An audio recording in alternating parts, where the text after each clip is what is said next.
नमस्कार, एपीएन में आपका स्वागत है। मैं हूं आपके साथ विनय राय और आप देख रहे हैं अब की बार किसकी सरकार। आज हमारा कारवां पहुंचा है गाजीपुर, जो कि वीरों की धरती है, शहीदों की धरती है। इसको पहचान मिली है वीर अब्दुल हमीद से। साथ ही कहा जा सकता है कि हर गांव में यहाँ ऐसा नौजवान पैदा होता है जो देश की रक्षा के लिए अपनी जान की आहुति दे देता है।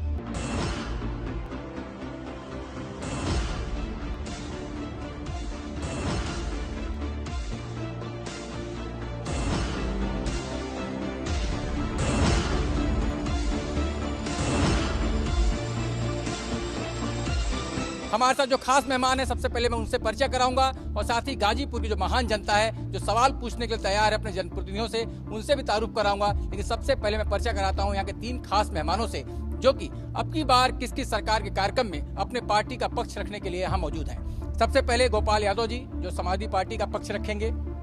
संतोष जी हमारे साथ मौजूद हैं, इनसे पूछेंगे कि बहुजन समाजवादी पार्टी ऐसा क्या कुछ करने वाली है 2017 में कि जनता इन्हें भी मौका दे। साथ ही विजेंद्र राय साहब हैं, जो कि बीजेपी का पक्ष रखेंगे। और साथ ही जो महान जनता है जो कि सवाल पूछेगी अपने तरफ से और जानने की कोशिश करेगी उनके सवालों पर कितने खरे उतरते हैं ये जनप्रतिनिधि।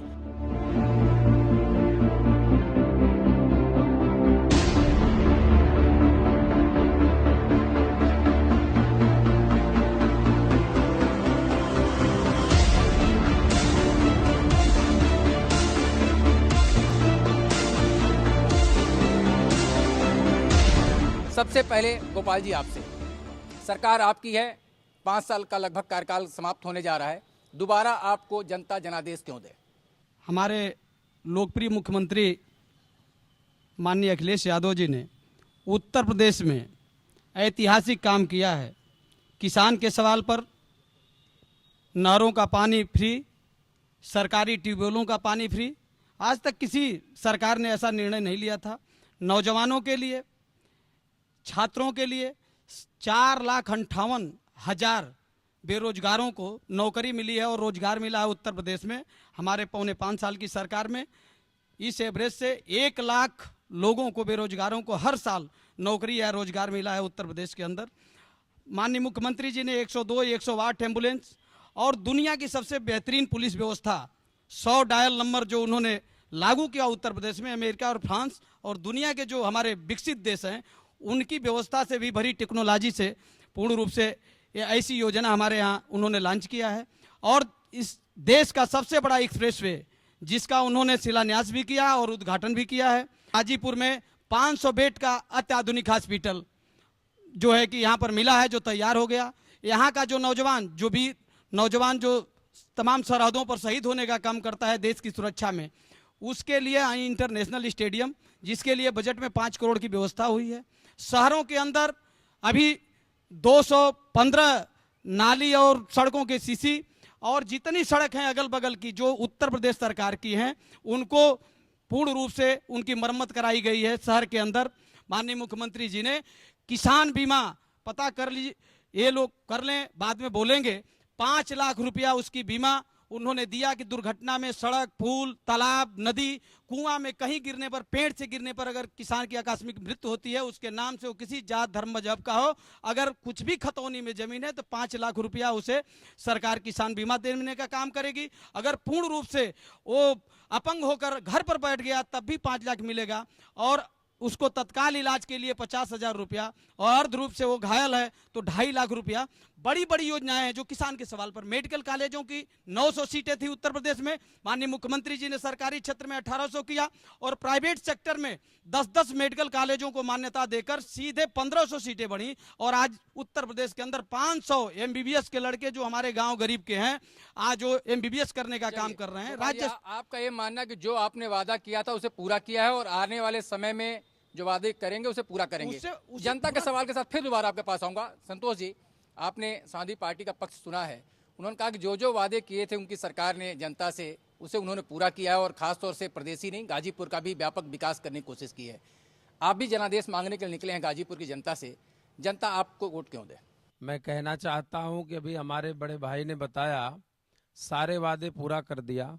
सड़कों की स्थिति इतनी खराब है, बिजली की स्थिति इतनी खराब है और क्राइम के मामले में हमारे भारतीय जनता पार्टी के भी बड़े भाई बैठे हुए हैं, आप भी बैठे हुए हैं, इस उत्तर प्रदेश का दुर्भाग्य है कि पूरे देश में उत्तर प्रदेश नंबर 1 पर है। रेप के मामले में उत्तर प्रदेश नंबर 1 है और दूसरे नंबर पर भारतीय जनता पार्टी द्वारा शासित प्रदेश मध्य प्रदेश और राजस्थान तीसरे नंबर पर। आम जनता अच्छे दिनों का वादा किया था आप लोगों ने 2017 में।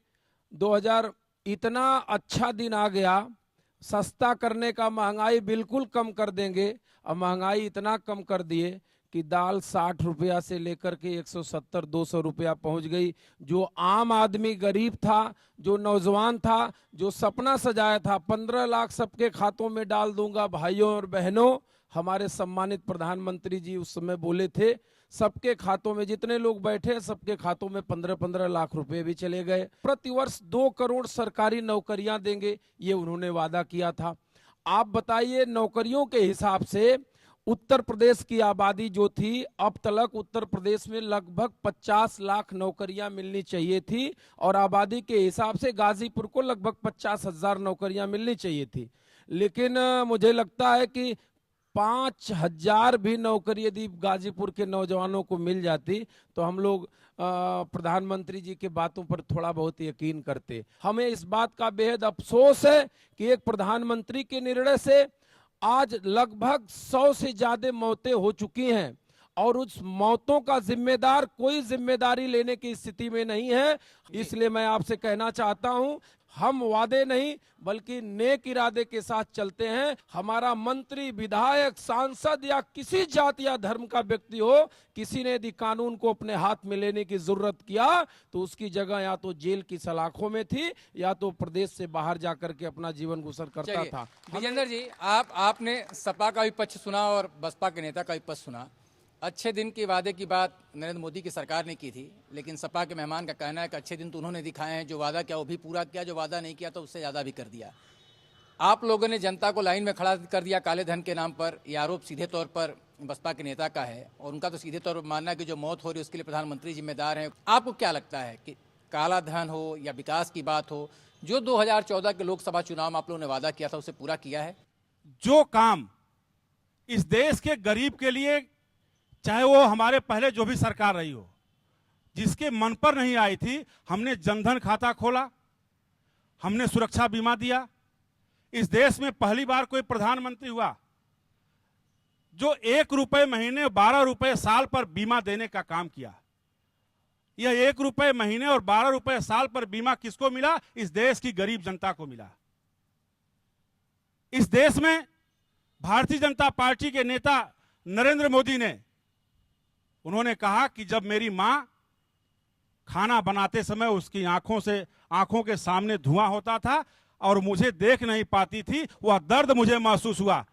उज्ज्वला गैस योजना के अंतर्गत 5 करोड़ महिलाओं को, जो गरीब महिलाएं थी, उनको गैस कनेक्शन और free gas connection Bharatiya Janata party की सरकार ने दिया।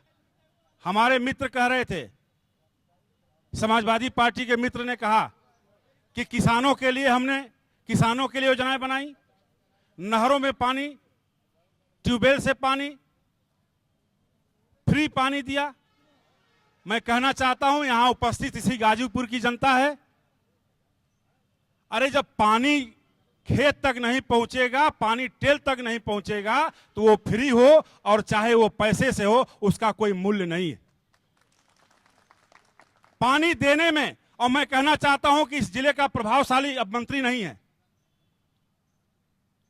मैं नाम लिए बगैर बता रहा हूं।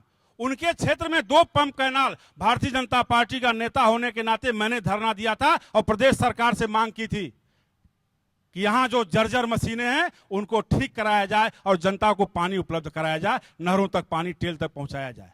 लेकिन कोई काम नहीं हुआ। इन्होंने कहा कि हमारी एनएच की सड़कें अगर आज बनने से बाधित है, प्रदेश सरकार के कमीशन खोरी के चलते वो मुआवजे की राशि अभी तक बांटी नहीं गई और जिसके चलते एनएच की जो रोड है वो आज तक 4 लेन में परिवर्तित नहीं हो सकी। ये समाजवादी पार्टी की सरकार के कर्मचारियों का दोष है। मैं कहना चाहता हूं, मैं आरोप लगाकर कहना चाहता हूं कि एक तरफ बहुजन समाज पार्टी जहां भ्रष्टाचार के नाम पर जानी जाती है, वहीं समाजवादी पार्टी भ्रष्टाचार और गुंडा राज के नाम पर जानी जाती है। चलिए अब जरा जनता का मिजाज भी समझ लेते हैं, कुछ सवाल जनता की तरफ से भी आएंगे। कोई एक रोड बता दें जो 5 साल के अंदर बनवाए हो और चलने लायक हो। ये यूपी सरकार जो है, अखिलेश सरकार की, कोई एक गाजीपुर का, हम देश की राजनीति की बात नहीं करते, लेकिन गाजीपुर का कोई एक सड़क बता दें जिसको इन्होंने बनवाया हो।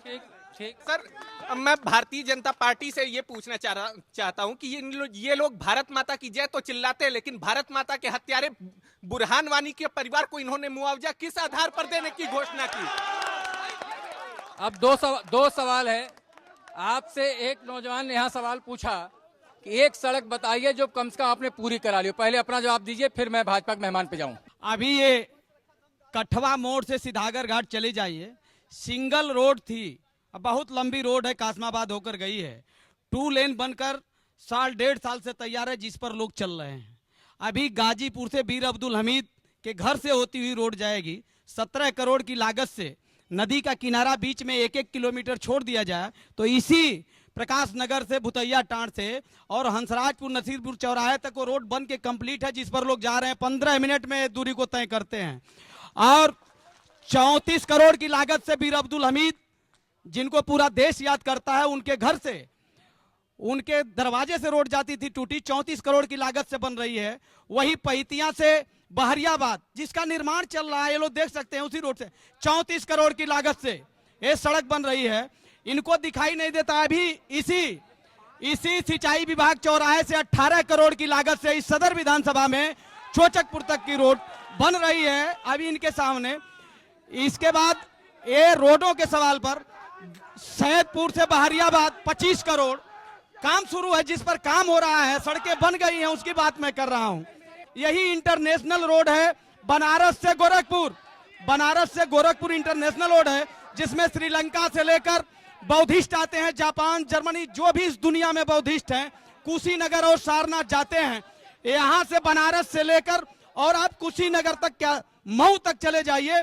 एक गाजीपुर से केवल बिरनो थाने जाने में 2 घंटा लग जाएगा। 10 किलोमीटर की दूरी पर पूरा एनएच टूट गया है। एक फावड़ा इन लोगों ने 2.5 वर्ष में काम नहीं किया।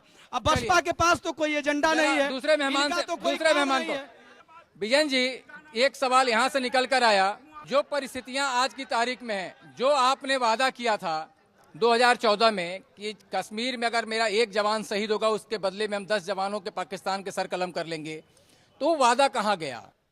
पहला प्रधानमंत्री इस देश का जिसने पाकिस्तान में घुसकर सेना के मनोबल को बढ़ाने के लिए सर्जिकल स्ट्राइक किया, यह पहली घटना और पहला व्यक्ति इस देश का प्रधानमंत्री सर्जिकल स्ट्राइक करके उनके आतंकवादी ठिकानों को नष्ट नाबूद करने का काम किया। विजय, जनता तो ये पूछना चाह रही है, जनता तो ये जानना चाह रही है, जनता तो ये जानना चाह रही है कि आपके राज में उरी होता है, आपके राज में पठानकोट होता है।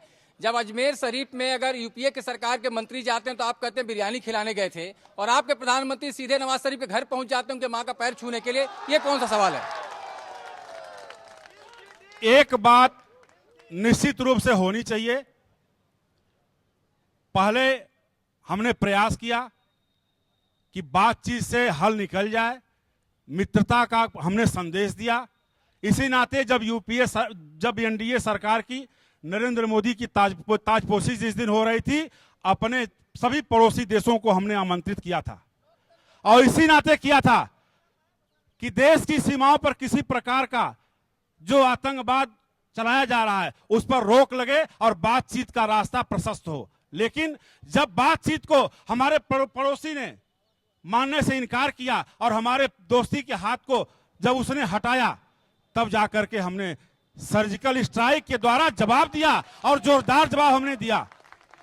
चलिए संतोष जी, आप जो बात आऊंगा भी, आप लगातार सिलसिला चलता रहेगा।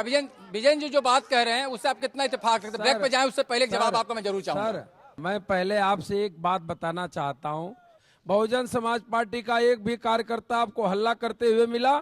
ये दोनों लोग सिर्फ और सिर्फ सांप्रदायिक और जातिवादी बात करते हैं, और मैं आपको कहना चाहता हूं, मैं आपको बताना चाहता हूं, ये दोनों लोग जाति और धर्म के नाम पर इस मुल्क को बांटने की साजिश करते हैं।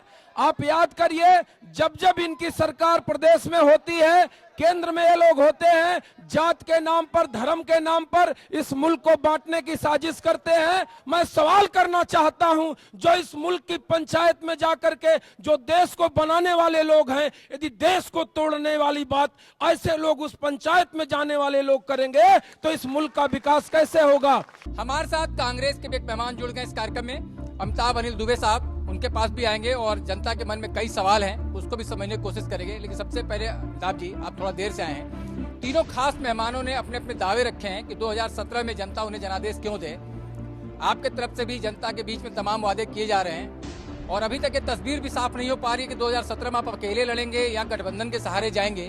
अगर गठबंधन होता तो स्थिति क्या होगी, और गठबंधन के सहारे नहीं गए तो जनता को मतदान क्यों दे, कैसे दे, और क्या आप जनता के लिए करने वाले हैं? सपा को 4 बार मौका दिया, 4 बार बसपा को मौका दिया, 3 बार भाजपा को मौका दिया, लेकिन 27 वर्षों के अंदर उत्तर प्रदेश के अंदर कोई भी नया कल कारखाना, बेरोजगारी बढ़ती गई, काम नहीं हुए, जातीय उन्माद में, सांप्रदायिक उन्माद में, कट्टरता में उत्तर प्रदेश इस दलदल में फंस चुका है। इसको उबारने की आवश्यकता है और अब की बार जनता बदलाव चाहती है, परिवर्तन चाहती है और आने वाले समय में जनता जो उत्पीड़ित है, आने वाले समय में कांग्रेस की सरकार लाना चाहती, ये मेरा कहना है। रही गठबंधन की बात, तो गठबंधन होगा कि नहीं होगा, क्योंकि अभी तक हमारी पार्टी का स्टैंड साफ है कि हमने शीला दीक्षित जी को सीएम के रूप में प्रोजेक्ट किया है और आज की तारीख तक कोई गठबंधन की बात नहीं है और कांग्रेस अपने बलबूता पे लड़ना चाहती है और अपने समान विचारधारा वालों से अगर कोई गठबंधन होगा तो हमारे राहुल गांधी जी, सोनिया गांधी जी नेतृत्व जैसा तय करेगा, उसके बाद ही हम कुछ कह सकते हैं। कोई सवाल आप लोग के मन में? मैं उत्तर प्रदेश सरकार के प्रतिनिधि से ये जानना चाहता हूँ कि गाजीपुर शहीदों का जिला है, क्रांतिकारियों का जिला है, वीरों का जिला है, लेकिन यहाँ पे जिला चिकित्सालय की स्थिति ऐसी है कि अगर किसी को शाम को 7 बजे के बाद कस के बुखार आ जाए तो कोई चिकित्सक उस ढंग का नहीं मिलता, बनारस रेफर करना पड़ता है। इस क्षेत्र में हमारी सरकार ने क्या प्रयास किया है? स्वास्थ्य से जुड़ा हुआ सीधा मसला है। और सवाल ले लेते हैं कि सड़कें बन गई, नहरें बन गई, सब चीज़ बन गया, जो भी बनता है क्वालिटी केवल चुनाव में 6 महीना के लिए बनता है। 6 महीने के बाद वैसे वैसे सड़कें रह जाती हैं। हम लोग 4.5 साल तक जनता उसी गड्ढा में चलते हैं। आखिर ये कब तक चलेगा, कब तक गुणवत्ता आएगा उस कार्यों में? गुणवत्ता का सवाल सीधे तौर पे है। आपका कोई सवाल? जी, महिलाओं के लिए यहाँ कहा तो जा रहा है कि बहुत व्यवस्था है, पर ऐसा कोई व्यवस्था नहीं है। अगर महिलाओं के साथ रेप होता है तो उनके यहाँ पुलिस की अगर FIR करने जाती हैं तो वहाँ उनको उल्टे ही मतलब धारा में लगा दिया जाता है। यहाँ कोई कानून व्यवस्था नहीं है। सारी कानून व्यवस्था का मसला है। आप गाजीपुर में आपके बगल में आजमगढ़ में यूनिवर्सिटी है, जौनपुर में यूनिवर्सिटी है, बनारस में यूनिवर्सिटी है, लेकिन गाजीपुर में शिक्षा की कोई व्यवस्था उच्च शिक्षा की नहीं है। सबसे पहले सवाल तो आपसे जो पहला सवाल उठा कि अगर ये जिला मुख्यालय है और यहाँ शाम को 7 बजे के बाद डॉक्टर उपलब्ध नहीं है तो इसके लिए जिम्मेदार कौन है? क्या जिला मुख्यालय पर भी ऐसी व्यवस्था नहीं है? दूसरा सवाल आया था सड़क निर्माण की बात तो आप करते हैं, लेकिन सड़क बनती है लेकिन चुनाव तक केवल चलती है, उसका तो फिर जर्जर हालात में चले थे, क्वालिटी कंट्रोल नहीं है। हॉस्पिटल के सवाल पर ये पहली सरकार है। इससे पहले तमाम सरकारें थी जिन्होंने कुछ काम नहीं किया और यहाँ पर उसी समस्या को देखते हुए अत्याधुनिक सुविधाओं से लैस हॉस्पिटल बनकर तैयार है और 102, 108 महिलाओं की सुरक्षा के लिए 1090 ने, जिसने उत्तर प्रदेश में 6 लाख महिलाओं के सम्मान को, उनकी मर्यादा को बचाने का काम किया, उनकी बातों को सुनने का काम किया है। और जो सड़क का सवाल है, ये लोग तो एक भी सड़क नहीं बता पाएंगे। यहाँ गाजीपुर जनपद इतना पिछड़ा था, केवल सिंगल रोड थे और उत्तर प्रदेश के माननीय मुख्यमंत्री अखिलेश यादव जी के नेतृत्व में गाजीपुर के चारों तरफ जितनी सड़कें सिंगल हैं आज 2 लेन बन रही हैं। जो सड़कें 2 लेन बन गई वो कहीं टूटी नहीं। अगर जितनी सड़क टूटी है वो NH है। गाजीपुर से जमानिया, गाजीपुर से माझी घाट रोड, गाजीपुर बनारस से सैदपुर नंदगंज होते हुए गाजीपुर रौजा होते हुए मऊ रोड, ये NH रोडें टूटी हैं। हमारी जो उत्तर प्रदेश सरकार की जिला मुख्यालय का हॉस्पिटल की जो बात आई निकल के, एम्बुलेंस सेवा ठीक है, जिला मुख्यालय पर डॉक्टर क्यों नहीं है? एम्बुलेंस जिला मुख्यालय पर ये हॉस्पिटल में किसी समय जाएं यहाँ डॉक्टर उपलब्ध हैं हर विभागों में, और जो नया हमारा हॉस्पिटल जिसका लोकार्पण 1-2 दिन में हो जाएगा, वहाँ अत्याधुनिक मशीनों से लैस गाजीपुर का, जिसे माननीय मुख्यमंत्री जी ने कहा है कि जब अगली सरकार बनेगी तो गाजीपुर का, उत्तर प्रदेश का पहला मेडिकल कॉलेज गाजीपुर में बनेगा। चलिए कुछ और सवाल ले लेते हैं। चलिए, मैं बड़े भाई गोपाल यादव जी से पूछना चाहता हूं कि जिस टीबी रोड की आपने बात किया है, मैं गहमर क्षेत्र का रहने वाला हूं और वह क्षेत्र जमनिया विधानसभा, भैया बोले, जमनिया विधानसभा ने 27 वर्षों से लगातार एक ही जनप्रतिनिधि को विधायक बनाने का काम किया, लेकिन 27 महीने से जिला मुख्यालय पर आने के लिए कोई साधन उस रोड पर उपस्थित नहीं है। मैं पूछना चाहता हूं कि वहां की जनता को आप क्या संदेश देना चाहते हैं? एक होम्योपैथिक मेडिकल कॉलेज था, वो बंद हो गया है, उसमें एडमिशन। जितने भी सरकारी कॉलेजें हैं उसमें शिक्षकों की कमी है, और यहाँ के गाजीपुर के युवा जो है बेरोजगार, उनके लिए आप लोगों ने रोजगार के लिए क्या किया?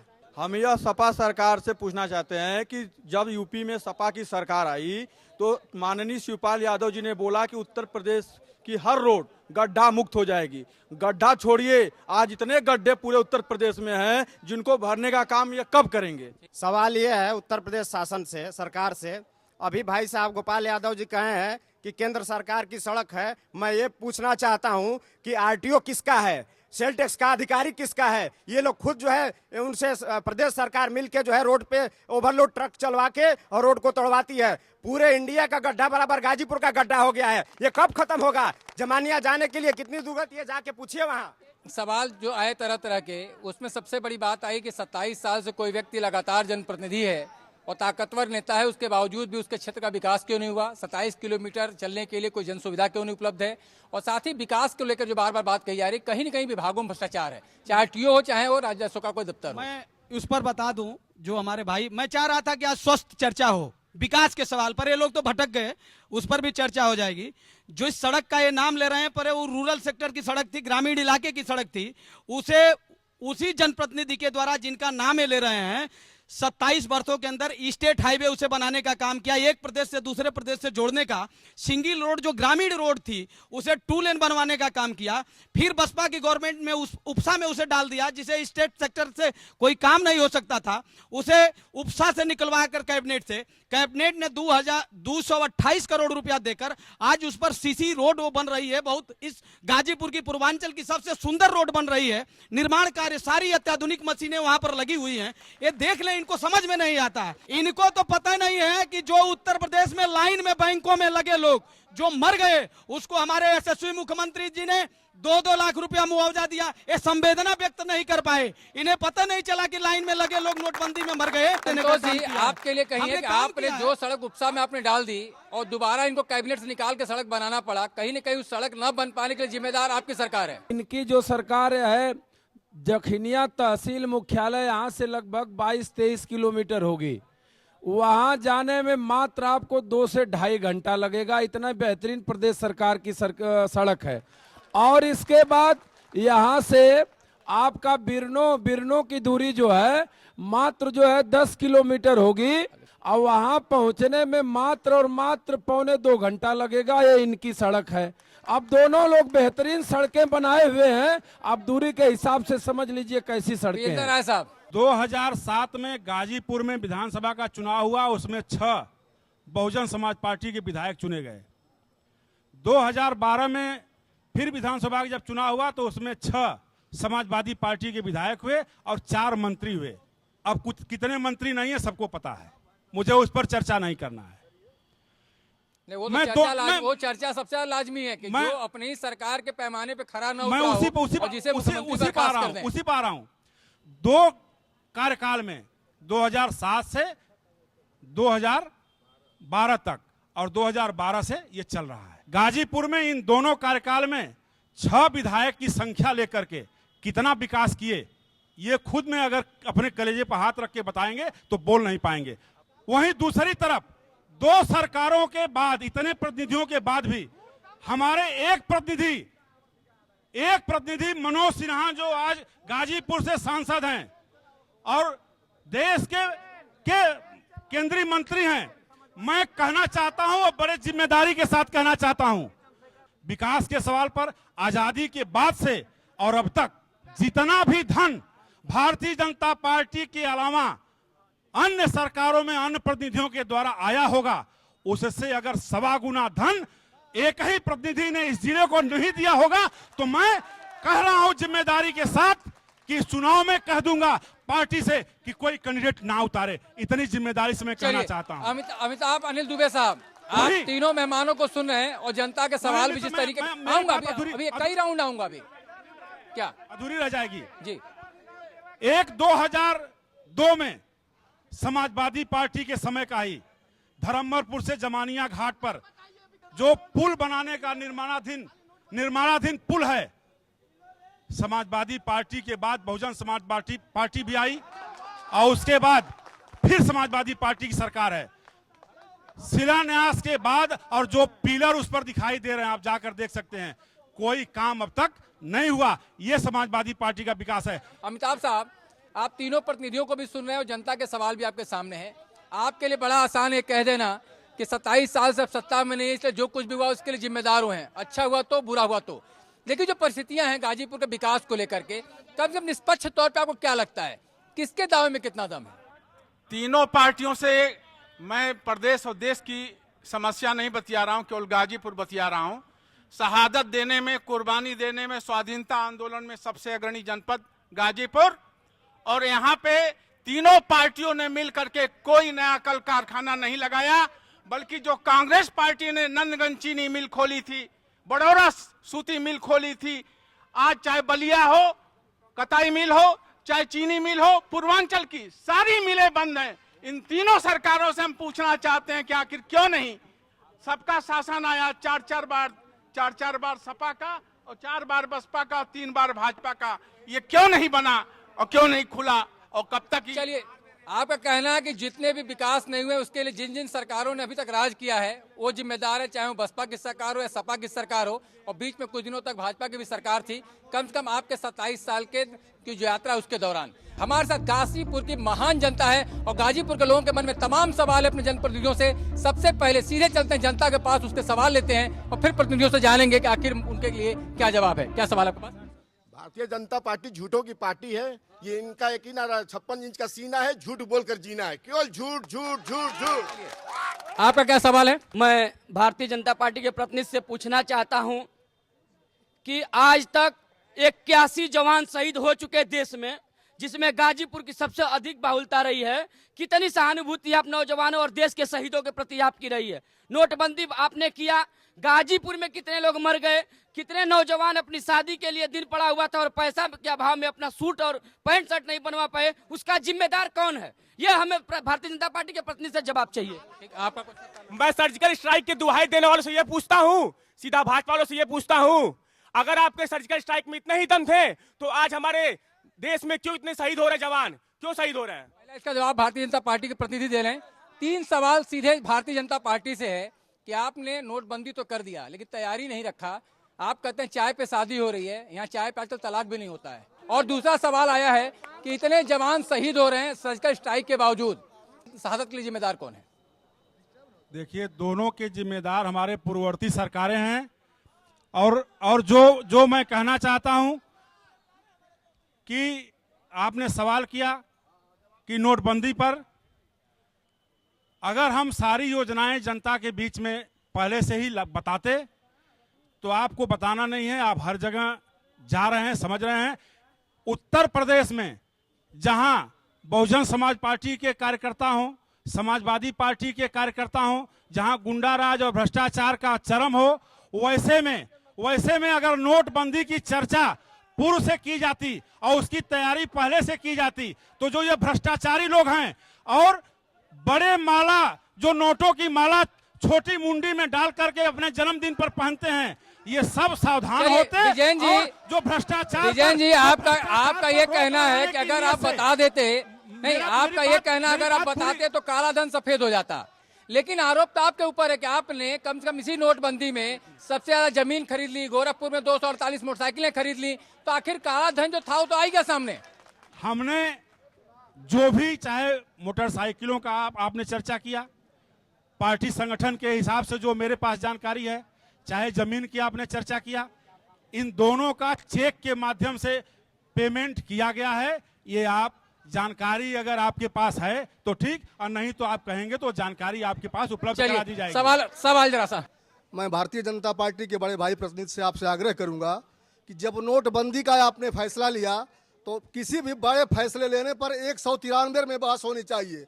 क्या मोदी जी ने 193 में संसद में बहस कराया? इसलिए नहीं कराया कि अगर 193 में हम बहस कराएंगे तो हमारी सरकार गिर जाएगी या अल्पमत की सरकार हो जाएगी। 193 से आप क्यों भाग गए? मैं यह सवाल पूछना चाहता हूं। आपका सीधे कहना है कि जब आप बहुमत में हैं तो क्यों नहीं 193 में बहस करा लेते हैं?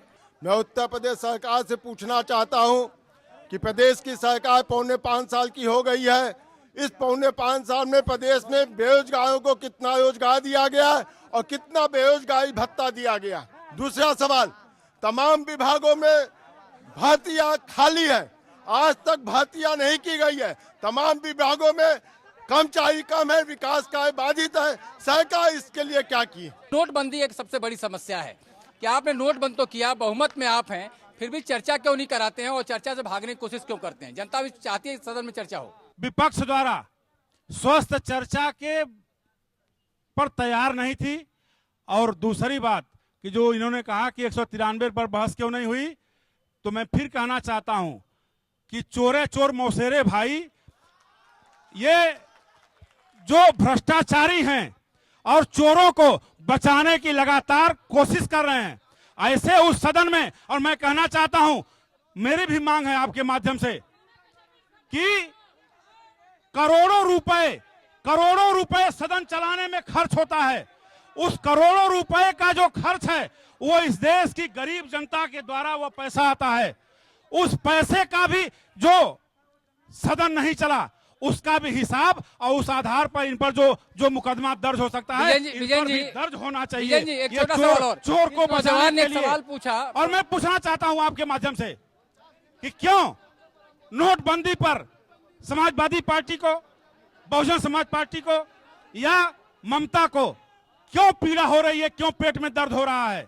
मेरे एक मित्र बैठे हैं बगल में बहुजन समाज पार्टी के, मुझे तो मैं कहना चाहता हूं, जैसी हम सबको सूचना है कि ये जो मायावती जी को इन्होंने अपने टिकट के लिए धन दिया था, वो धन नोटबंदी के बाद इन लोगों को वापस की जा रही है। चलिए, ये आपने दर्द सीधा होगा, आरोप लगाया, बहुजन समाज पार्टी को दर्द होगा। संतोष जी, बहुजन सीधे समाज तौर पार्टी पर को आप पे आरोप है। जो नोटों एक मिनट, आरोप इन पर लगाया, आरोप संतोष जी पे लगाया गया है। संतोष जी, जब बहुजन समाज पार्टी के स्थापना मान्यवर श्री कांसीराम साहब ने कहा था तो गरीबों की पार्टी, उन्होंने खुले हिंदुस्तान में नारा दिया था, हमें एक वोट भी चाहिए और एक नोट भी चाहिए। हम अपने कार्यकर्ताओं से ये खुले बहन जी स्वीकार करती है, उद्योगपतियों से हम पैसा नहीं लेते हैं। मैं सवाल करना चाहता हूं कि ये अपने प्रत्याशियों को 1-1 करोड़ 2-2 करोड़ रुपया जो चुनाव में देते हैं, जो इनके प्रचार में 700 करोड़ 900 करोड़ रुपया खर्च होता है, उसका ये जरा जवाब दें कि वो कहां से आ रहा है। और मैं एक बात और बताना चाहता हूं आपको, इस नोटबंदी को ये लोग बहुत अच्छे मान रहे हैं। इस नोटबंदी के समर्थन में कौन कौन लोग हैं? इस नोटबंदी के समर्थन में अमिताभ बच्चन हैं, ऐश्वर्या राय हैं, अजय देवगन हैं, विवेक ओबेरॉय हैं, अनुपम खेर हैं, वीरेंद्र सहवाग हैं, विराट कोहली हैं, बाबा रामदेव हैं। ये इनके समर्थक हैं, इनके नीतियों के। लेकिन इस नीति का विरोधी कौन है? अमर्त्य सेन, मीरा सान्याल, रघुराम राजन, डॉक्टर मनमोहन सिंह, कौशिक बसु, प्रभात पटनायक, अरुण सूरी। मैं आपके माध्यम से पूछना चाहता हूं कि यह देश क्या ऐश्वर्या राय के हिसाब से चलना चाहिए या अमर्त्य सेन जैसे शास्त्रियों के हिसाब से चलना चाहिए? यदि आप चाहते हैं कि यह देश अभिनेत्रियों और क्रिकेट खिलाड़ियों के हिसाब से चले तो ये लोग उन्हीं लोगों का प्रतिनिधित्व करते हैं, देश के बड़े लोगों का। आज गरीब लाइनों में मारा जा रहा है, मर रहा है। मैं आपके सामने की बात बता रहा हूं, एक लाश को जलाने का पैसा मेरी सदर विधानसभा में तलवल के बगल में गांव के लोगों ने इकट्ठा करके, चंदा इकट्ठा कर करके लकड़ी इकट्ठा किया और उसका दाह संस्कार हो पाया। उन गरीबों के आंसुओं के जन सैलाब में भारतीय जनता पार्टी अमिताभ जी, आप कुछ कहना चाह रहे थे? अमिताभ जी, चाहे पठानकोट में हमला रहा हो, चाहे उरी रहा हो, चाहे सांबा रहा हो, चाहे गुरदासपुर रहा हो, और रोज रोज गाजीपुर जनपद में ही जितने सैनिकों की लाशें आई हैं और पूरे देश में ये कमजोर सरकार है और जो आज तक केवल गरजने वाली है, भाषण देने वाली है और जुमले की सरकार है, जिनके कथनी और करनी में अंतर है। रही नोटबंदी, तो नोटबंदी भी आजादी के बाद का सबसे बड़ा स्कैंडल साबित होगा, सबसे बड़ा घोटाला साबित होगा और ये अपने आने वाली 7 पीढ़ियों की सारी व्यवस्था कर लिए हैं। ये चंद 1 करोड़ 10 लाख केवल पूंजीपतियों के पैसा माफ किया है इन्होंने। इस मुल्क के अंदर किसानों का, मजदूरों का 1 रुपया कर्जा माफ नहीं किया है।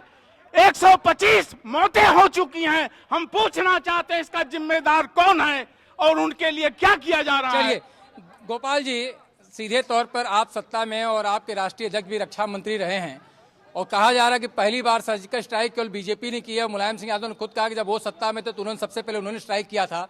और कई बातें आपके तरफ से भी कही जाती हैं कि जो सेना का शरीर, जो जवान शहीद हमारे होते तो उनकी अगर डेड बॉडी आज भी गांव में पहुंचती है, सच सम्मान, उनका अंतिम संस्कार होता है, तो उसके लिए मुलायम सिंह यादव का वो फैसला है। सभी को सुन रहे हैं आप, जो परिस्थितियां आज की तारीख में, उसके लिए जिम्मेदार किसको मानते हैं आप? हमारी केंद्र की सरकार इसके लिए में जिम्मेदार है। माननीय नेताजी ने 10 लाख और उनके शहीदों को, उनकी पार्थिव शरीर को उनके घर तक पहुंचाने का काम किया। उत्तर प्रदेश की सरकार आज 20 लाख रुपया दे रही है हर शहीद को। जो अभी बात कर रहे हैं यहाँ पर विकास की, इन्होंने अपने कार्यकाल में तो कुछ नहीं किया। एक भी काम ये बता दें नौजवान के विकास के सवाल पर। एक क्यों सरकार बनाए थे? झाड़ू लगाने के नाम पर, योगा कराने के नाम पर इन्होंने क्यों सरकार बनाया था? क्या ये इनकी सरकार आएगी केवल पार्क बनाएगी? उसके अलावा जनता के बीच में किसान के सवाल पर, नौजवान के सवाल पर, पढ़ाई के सवाल पर, बेरोजगार के सवाल पर आज माननीय प्रधानमंत्री जी कह रहे हैं कि मोबाइल से पेमेंट लो। हमारे यशस्वी मुख्यमंत्री ने कहा कि 2017 की सरकार बनेगी तो 2017 में हम हर लोगों को स्मार्टफोन देने का काम करेंगे। माननीय मुख्यमंत्री जी ने स्मार्टफोन देने की घोषणा किया, लैपटॉप दिए तो ये लोग झुनझुना कर रहे थे। आज उसी लैपटॉप से हमारे गांव के बच्चे, हमारे ग्रामीण इलाके के लोग। गोपाल जी जरा कुछ सवाल ले लें, जरा सवाल ले लेते हैं, सवाल पूछिए। मैं समाजवादी के लोगों से पूछना चाहता हूं कि ये हमारे बलुआ क्षेत्र में बरसरा से लगाए पुरैना से लेकर के तुलसीपुर तक जितनी कटाने हुई हैं, बाढ़ का हुआ है, पूछिए उनसे कितने बाढ़ राहत में इन्होंने सामग्री प्रदान किया। आपका कोई सवाल? सर, सरकार नोटबंदी का जो भी निर्णय लिया है बहुत ही ठोस निर्णय लिया है और राज्य सरकारें जो भी ऐसे जो लोग लाइन में खड़े हैं, अगर वो लोगों की मृत्यु हो रही है और उनको प्रोत्साहन के रूप में जो भी राशि दे रही है, तो केंद्र सरकार को हतोत्साहित करने का ये सोची समझी रणनीति कहते हैं। आपका कोई सवाल? जब इस देश में जब बीजेपी की सरकार बनी है, पाकिस्तान के उग्रवादी क्यों हिंदुस्तान में घुसकर चले आते हैं? ये लोग क्या करते हैं? सीधा सवाल, चाहे संसद का हमला हो चाहे कोई हो, बार बार उग्रवादी क्यों देश के अंदर दाखिल होते हैं? एक युवा होने के नाते मैं प्रदेश और देश दोनों लोगों के जनप्रतिनिधि, दोनों पार्टियों के जनप्रतिनिधियों से पूछना चाहता हूं कि युवाओं के रोजगार के लिए क्या व्यवस्था की जा रही है और आपको वोट दें तो क्यों दें? मैं समाजवादी पार्टी के भाई गोपाल यादव से पूछना चाहता हूं, ये विकास की बात करते हैं। गाजीपुर जिले में पुरैना गांव है जो कि कटान पीड़ित है। 8 कटान पीड़ितों को भूमि तो आवंटन हो गई, लेकिन इनकी समाजवादी पार्टी के लोग लोहिया आवास अब तक नहीं दिए, जो कि एकदम जो कि ऐसे ही लोग जीने के लिए मजबूर हैं। मैं भाई गोपाल यादव से पूछना चाहता हूँ। लोहिया आवास की डिमांड थी, अभी तक लोहिया आवास नहीं मिला है। आपका कोई सवाल? भैया, मैं गाजीपुर जिले का हूँ और शहर में रहता हूँ। पहले तो शहर में यह स्थिति है कि जो भी जल निगम का पानी बहता है, जल निगम का सप्लाई में पानी आता है नल में, यह चारों तरफ से फटा हुआ है और नहर का भी पानी उसमें स्लैप होकर पूरा नगर में बह रहा है। इस पर कोई नहीं चिंता कर रहा है। दूसरी बात, जो स्वच्छता अभियान के नाम पर रेलवे स्टेशन है, वहां पर मूत्रालय नहीं है। सीधे सीधे समाजवादी पार्टी के लोगों से पूछना चाहता हूं कि ये लोग विकास के लिए बहुत कुछ बातें कर रहे हैं। सीधे सीधे मैं सेवराई से रहने वाला हूं। सेवराई पावर हाउस से देवल फीडर के लिए लगभग 2 किलोमीटर तार पूरी तरह से जर्जर है। मैं सीधा सीधा समाजवादी पार्टी पे आरोप लगा रहा हूं कि वहां का जनप्रतिनिधि, जिले का जनप्रतिनिधि अगर विकास किया होता तो 2 किलोमीटर तार, अगर जो अपने घर का जर्जर तार नहीं ठीक करा सकता, वो जिले का क्या विकास कर सकता है? गोपाल जी, सीधे तौर पे सवाल आपसे था कि जो विधायक अपने इलाके की बिजली के तार की मरम्मत नहीं करा सकता, वो आदमी विकास कैसे करेगा? मैं बता रहा हूं, अभी वो भाई साहब सौभाग्यशाली हैं, उनके सेवराई गांव से मैं कल लौटा हूं। 115 वर्षों के बाद सेवराई गांव में नई तहसील का कल लोकार्पण हुआ। कल सारे अधिकारी चार्ज ले लिए नई, और वही सेवराई के बगल में 220 का मात्र इस जनपद में, मैं बता रहा हूं बिजली पर, इस जनपद में तलवल है जिसकी 220 की क्षमता का एक बहुत बड़ा पावर हाउस है, जिसे पूरा जनपद बिजली की सप्लाई होती है। और दूसरा 350 करोड़ से सेवराई के बगल में पावर हाउस बन रहा है, जो इस जनपद का सबसे बड़ा पावर हाउस खड़ा हो रहा है तलवल की क्षमता का। उन्हें पता नहीं है वहां की सारी नहरें देख लीजिए, हमको लग रहा है कि हम गाजीपुर में हैं कि कहीं दूसरे जगह। सारी सील्टें पक्की, उसके किनारे की बॉर्डर लाइन। कल मैं वहां से वापस हुआ हूं, शाम को मैं गया हूं, और उस इलाके में भाई साहब को पता ही नहीं है विद्युतीकरण के क्षमता पर 8000 मेगावाट की क्षमता थी, बसपा गवर्नमेंट ने छोड़कर गया था। माननीय मुख्यमंत्री जी ने 18000 मेगावाट उत्पादन किया है, शहरों को 24 घंटा और गांव को 18 घंटा बिजली मिल रही है। इन्हें भी पता नहीं है कि विद्युत के क्षेत्र में कितना काम हुआ है। देश की आजादी के बाद पहली सरकार है जिसने उत्तर प्रदेश को आत्मनिर्भर कर दिया है बिजली के क्षेत्र में। हमारे साथ गाजीपुर की महान जनता है और गाजीपुर के लोगों के मन में तमाम सवाल है अपने जनप्रतिनिधियों से। सबसे पहले सीधे चलते हैं जनता के पास, उसके सवाल लेते हैं और फिर प्रतिनिधियों से जानेंगे कि आखिर उनके लिए क्या जवाब है। धरवा ग्राम सभा से कोई एक रोड, धरवा से रेवसा ग्राम सभा को एक रोड जाती है, जिसको 5 साल में उसको उखड़वा लिया गया जनप्रतिनिधियों द्वारा, आज तक बनवाया नहीं गया। वह अति पिछड़ों का इलाका है, बताइए उसकी स्थिति क्या होगी? मैं आप समाजवादी पार्टी नेता से मैं पूछना चाहता हूं, अब तक गुंडों माफियों में शिक्षक, टीचर, अध्यापक, किसान मजदूर मारे, अब तो पीसीएस अधिकारी भी मारे जा रहे हैं और पूरे उत्तर प्रदेश के पीसीएस अधिकारी स्ट्राइक पर चले गए हैं। इनसे मैं पूछना चाहता हूँ। अब चारों प्रतिनिधियों के पास मैं एक एक करके आऊंगा, क्योंकि मैं अब चारों से जानना चाहता हूं। सबके सवाल लगभग अपने सुने हैं, ज्यादातर के सवाल मिले जुले ही हैं। विकास को लेकर के भी एक स्थानीय प्रतिनिधि कहीं अपने इलाके का विकास नहीं कर पा रहा है, सड़कें जो बन भी रही हैं उसमें कहीं न कहीं भ्रष्टाचार व्याप्त है।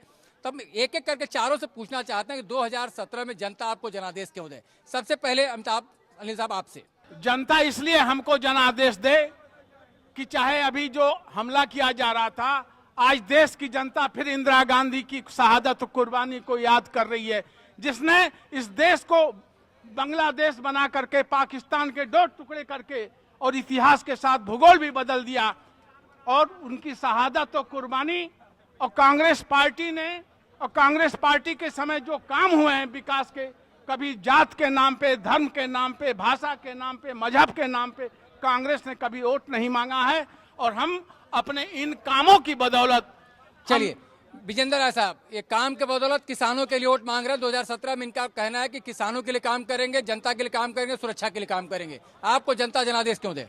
इंदिरा जी का आपने नाम लिया, मैं अपनी बात अगर कहूं, 1970 में इंदिरा जी के सामने उनके वित्त मंत्री एसबी चौहान गए और उन्होंने कहा कि आयोग की सिफारिश है नोटबंदी के लिए। इंदिरा जी ने कहा था कि देश हमारे लिए जरूरी नहीं है, हमारे लिए हमारे दल को जीतना आवश्यक है, इसलिए नोटबंदी पर उन्होंने मना कर दिया था। वहीं देश का एक ऐसा नेता आया, निश्चित रूप से मैं पार्टी, मेरी बात जरा सवाल पे आऊं, 2017 में जनता आपको क्या दे? 2017 में जनता के लिए क्या देने वाले? नोटबंदी तो आप कर चुके, 2017 में क्या करेंगे? मेरी बतिया पूरी करने नहीं देंगे, बीच में टोकेंगे, मेरा क्रम गड़बड़। वहीं एक ऐसा नेता आया कि जिसने कहा कि मेरे लिए देश आवश्यक है, दल मेरा चाहे जीतेगा चाहे नहीं जीतेगा। मैं अपनी बात पा रहा हूं, हमने गाजीपुर में, मेरा जो सांसद है, प्रतिनिधि है, 3000 दिव्यांगों को उनके लिए चलने के लिए उपकरण दिया, किसान बीमा लागू किया, प्रधानमंत्री किसान बीमा लागू किया, जो इस देश की जनता के लिए है, प्रदेश की जनता के लिए है। आपका सवाल फिर एक बार करिए, क्या कर रहे हैं? मैं सीधे तौर पे पूछना चाहता हूं, 2017 में जनता आपको जनादेश क्यों दे? अभी जो आप काम कर रहे हैं, भारत सरकार को 2014 में जनता ने चुना है, वो भारत सरकार की योजना है। 17 में जनता आपको मतदान क्यों करे? हमारे केंद्र की सरकार की योजनाओं के आधार पर प्रदेश की जनता हमारे साथ रहेगी, इस बात को आप नकार नहीं सकते हैं। हमारे नेता इस उत्तर प्रदेश के लिए योजनाओं को लागू कर रहे हैं, चाहे हमारी योजनाएं जो भी हो, चाहे उज्ज्वला हमने लागू किया, प्रधानमंत्री फसल बीमा हमने चलिए, लागू किया, केंद्र सिंचाई की योजना जो हमने लागू योजनाएं हैं किया। उसके आधार पर आप 2017 में जनता के बीच में रहेंगे। संतोष जी, 2017 में जनता आपको मतदान क्यों करे आपके हक में? हमको 2017 में जनता इसलिए चुनना चाहेगी, आप समाजवादी पार्टी के राष्ट्रीय अध्यक्ष जी का ये बयान देखिए। उन्होंने अपने कार्यकर्ताओं से कहा है कि अरे तुम लोग जमीन कब्जा करोगे, गुंडागर्दी करोगे तो सत्ता में कैसे आओगे, देखिए। इसके बाद इन्होंने सांप्रदायिकता के नाम, जिस समय मुजफ्फरनगर में ये दोनों लोग तांडव करा करके देश के अल्पसंख्यक जो है सड़कों पे आ गए थे और रोड में मतलब कि तंबू लगाकर बच्चे दम तोड़ रहे थे, उस समय 334 करोड़ रुपया सैफई महोत्सव पर माधुरी दीक्षित और सलमान खान के डांस पे लोग खर्च कर रहे थे। मैं इसलिए कहना चाहता हूं कि इन दोनों लोगों को जनता देख चुकी है, इनके अच्छे दिन भी देख ली। आज गरीब जो है महंगाई के मारे उसको अन्न नहीं मिल रहा है और प्रदेश की लॉ एंड ऑर्डर इतना व्यवस्था खराब हो गई है, बलात्कार के नाम पर, हत्या के नाम पर उत्तर प्रदेश पूरे देश में नंबर 1 है। इसलिए हमको लॉ एंड ऑर्डर मेंटेन करने के लिए, जिस समय प्रदेश में शेरनी बहन कुमारी मायावती की सरकार थी, एक वाक्य में कहना चाहता हूँ। चलिए, आपका मुद्दा सामने आ गया कि आप कानून व्यवस्था को ठीक करने के नाम पर जनता के बीच में जाएंगे और वोट मांगेंगे। गोपाल यादव जी, सीधे तौर पर संतोष यादव जी ने कहा कि आपके राज में गुंडा राज आ जाता है और गुंडागर्दी पे लगाम लगाने के लिए करेंगे, लेकिन उस नारों को भी हम लोग सुना था कि 2007 में जब चुनाव हो रहा था तब इन्होंने कहा था चढ़ गुंडों के छाती पर, बटन दबाओ हाथी पर। और 2012 में नारा क्या था? गुंडे चढ़ गए हाथी पर, गोली मारे छाती पर। परिस्थितियां, नारा बदलता रहा, लेकिन आज जो परिस्थितियां हैं 2017 को लेकर के, 2017 में आपको जनता जनादेश क्यों दे? क्योंकि 1090 आपने लागू कर दिया, 108 कर दिया, डायल 100 कर दिया, आप एक्सप्रेस वे की भी बात कर चुके। 2017 में क्या कुछ करने वाले हैं? देखिए, बहुत दुखद है, हम अपने साथियों को सुने दूसरे दल के, जिस पर आप बात कर रहे थे, एक आदमी ये नहीं बोल पाया कि 2017 में हमें वोट आप क्यों देंगे। हम 2017 में वोट इसलिए मांग रहे थे, देखिए बोल नहीं पाए लोग, बोल नहीं पाए, मैं बता रहा हूं। 2017 में हम वोट इसलिए मांग रहे हैं कि मैं गांव के किसानों को 18 घंटा से 24 घंटा बिजली देने का काम करेंगे। हम वोट 2017 में इसलिए वोट मांग रहे हैं, जो समाजवादी पेंशन 55 लाख महिलाओं को माननीय मुख्यमंत्री अखिलेश यादव ने देने का काम किया, उत्तर प्रदेश की पूरी महिलाओं को समाजवादी पेंशन देने का काम करेंगे। हम इसलिए वोट मांग रहे हैं। 2017 में आगरा एक्सप्रेसवे का और हम करेंगे पूर्वांचल एक्सप्रेसवे का, हम बिजली के लिए और लोकार्पण करेंगे 2017 में। और यही समाजवादी आखिरी दौर आते आते सभी नेता एक सुर में बोलने लगे हैं, तो गाजीपुर से अब की बार किस सरकार में, बस इतना ही। आप सभी खास मेहमानों का बहुत बहुत धन्यवाद।